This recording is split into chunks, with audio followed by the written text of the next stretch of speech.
Hi, I'm Kate Filia, and I lead Orygen's research into social inclusion and youth mental health. Our research has shown that an alarming 60% of young people in Australia experience social exclusion, and this has a significant impact on their mental health and makes recovery from ill health more difficult. Even after receiving the best mental health care, people still return home to the same environment or life.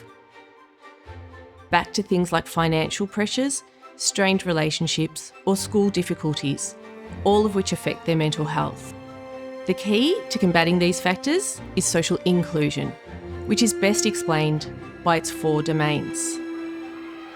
Where a person lives, their home and their neighbourhood, a person's finances, their employment and education circumstances, and their social participation and relationships.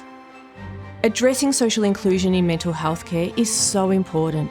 When we tackle these factors, people feel more supported and encouraged to actively engage in treatment.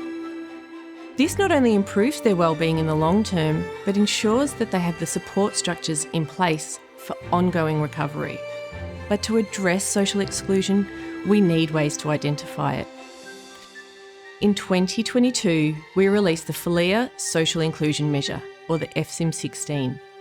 This tool helps researchers and mental health professionals assess the resources young people have available to them to support their inclusion in society.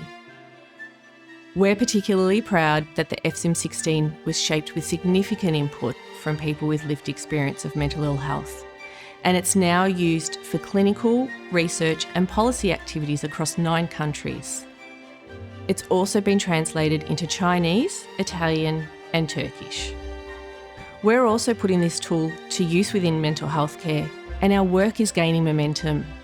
We've partnered with Mission Australia's National Youth Survey to show how young people in Australia are impacted by social exclusion and related issues such as the current cost of living crisis.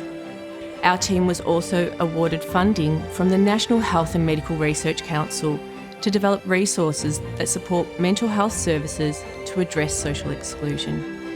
This enables us to continue refining the FSIM-16 and to equip mental health professionals with the most up-to-date evidence about how they can address social exclusion. While social exclusion is complex and challenging, we know that young people, families and caregivers want to see improvements in these areas.